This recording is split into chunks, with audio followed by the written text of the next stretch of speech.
जैसा कि आप जानते हैं हमारे YouTube चैनल पर कक्षा 12वीं की जो क्लासेस है वो शुरू की जा चुकी है पॉलिटिकल साइंस और इकोनॉमिक्स के रूप में। तो वहीं आज से हमने कक्षा 12वीं के लिए इतिहास की क्लासेस भी शुरू कर दी है। तो चलिए जानते हैं इतिहास होता क्या है।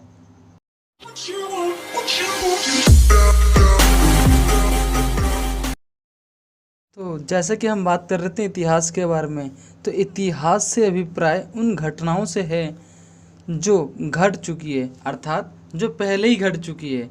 यानी यदि बात करें इतिहास के अंतर्गत उन घटनाओं की चर्चा की जाती है या उन घटनाओं के बारे में हम पढ़ते हैं जो पहले बीत चुकी है।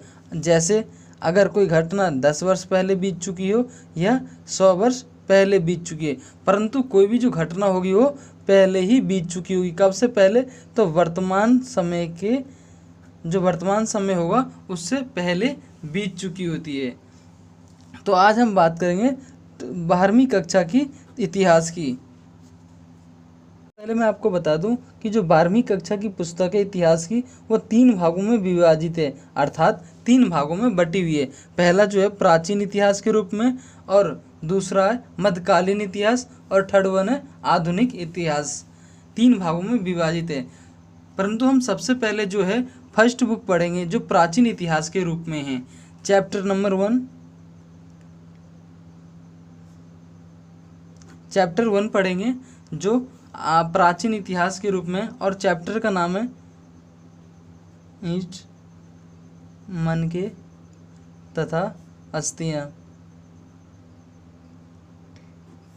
फर्स्ट चैप्टर है आपका चैप्टर 1 ईंट मनके तथा अस्थियां, जो पहली पुस्तक है 12th क्लास की।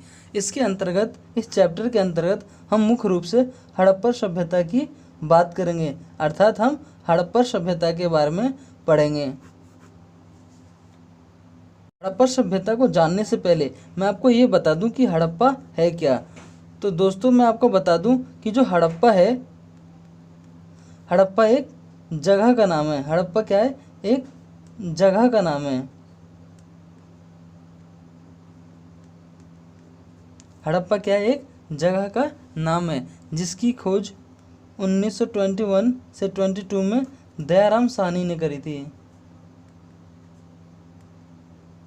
किसने करी थी? दयाराम साहनी ने।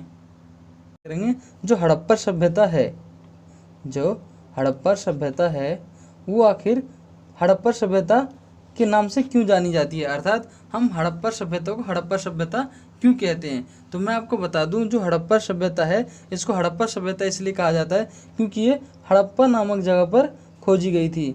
कहाँ खोजी गई थी? हड़प्पा नामक जगह पर। और ये तो मैंने आपको बता ही दिया कि किसने और कब खोजी थी। तो जो हड़प्पा सभ्यता है इसको हड़प्पा सभ्यता इसलिए कहते हैं क्योंकि ये हड़प्पा नामक जगह पर क्या हुई थी? इसकी खोज हुई थी। और इसको एक नाम और से जाना जाता है, यानी जो हड़प्पा सभ्यता है इसको एक नाम और कहते हैं या एक नाम से और जाना जाता है। जो दूसरा नाम है वो सिंधु घाटी सभ्यता है। यानी हड़प्पा सभ्यता को हम सिंधु घाटी सभ्यता के नाम से भी जानते हैं। तो अब दूसरा प्रश्न उठता है कि जो आखिर हड़प्पा सभ्यता है इसको सिंधु घाटी सभ्यता क्यों कहते हैं। तो मैं आपको बता दूं जो हड़प्पा सभ्यता है उसको सिंधु घाटी की सभ्यता इसलिए कहते हैं क्योंकि ये सिंधु नदी तक फैली हुई थी। कहाँ तक फैली हुई थी?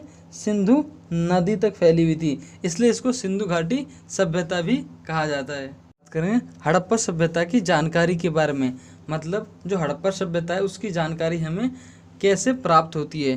तो हड़प्पा सभ्यता की जानकारी विभिन्न माध्यमों से पता चलती है। जैसे पहला है मिद्रभांड, यानी जो मिद्रभांड हुआ करते थे उसके माध्यम से भी क्या होती है? हड़प्पा सभ्यता की जानकारी हमें मिलती है। दूसरा है औजारों के माध्यम से, यानी उस दौरान जो औजार हुआ करते थे उसके माध्यम से भी हड़प्पा सभ्यता की जानकारी मिलती है। और तीसरा है इमारतें, यानी खुदाई के दौरान जो इमारतें मिली थी उसके माध्यम से भी हड़प्पा सभ्यता की जानकारी मिलती है। फोर्थ वन है आभूषण, आभूषणों के माध्यम से भी हमें हड़प्पा सभ्यता की जानकारी मिलती है। और लास्ट है मूर्तियाँ। अब हम चौथी चीज़ बात करेंगे हड़प्पा सभ्यता के विस्तार के बारे में, अर्थात जो हड़प्पा सभ्यता थी उसका विस्तार कहाँ तक हुआ था। तो बता दूं जो हड़प्पा सभ्यता का विस्तार है, यानी विस्तार मतलब फैलाव, यानी जो हड़प्पा सभ्यता का फैलाव है वो कहाँ कहाँ तक था। तो सबसे पहले मैं आपको बता दूं, जो हड़प्पा सभ्यता है वो अफ़गानिस्तान तक फैला हुआ था। अफ़गानिस्तान, राजस्थान और कई जगह हैं जैसे गुजरात, जम्मू कश्मीर और पश्चिमी उत्तर प्रदेश। तो इन जगहों तक जो हड़प्पा सभ्यता थी वो फैली हुई थी। जो हड़प्पा सभ्यता के जो निवासी थे वो अपना जीवन यापन कैसे क्या करते थे, अर्थात उनके निर्वाह के क्या तरीके थे। तो मैं बता दूं, जो हड़प्पा सभ्यता के निवासी थे वो विभिन्न तरीकों से अपना जीवन यापन किया करते थे, जैसे पेड़ पौधों से प्राप्त उत्पाद के माध्यम से, फर्स्ट। सेकंड है जानवरों के माध्यम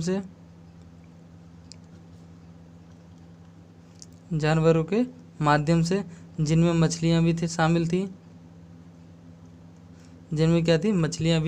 शामिल थी, और थर्ड वन है आपका अनाजों के माध्यम से, अर्थात जो हड़प्पा सभ्यता के लोग थे वो अनाजों का भी प्रयोग किया करते थे। और ये जो अनाज था ये कई प्रकार के अनाज थे, जैसे सफ़ेद चना, तिल, गेहूँ, जौ और दाल। और जो मैं जानवरों की बात करी, यहाँ इसके अंतर्गत जानवर भी कई प्रकार के थे, जैसे बकरी, भेड़, मवेशियाँ तथा सूअर। परंतु अभी तक ये पता नहीं चल पाया कि क्या हड़प्पा सभ्यता के जो निवासी थे इन जानवरों का स्वयं प्रयोग क्या करते थे अथवा नहीं। तो आज के इस टॉपिक में इतना ही। अब अगले क्लास में हम नेक्स्ट जो टॉपिक्स रह रहे हैं इस चैप्टर के उसकी चर्चा करेंगे। Thank you.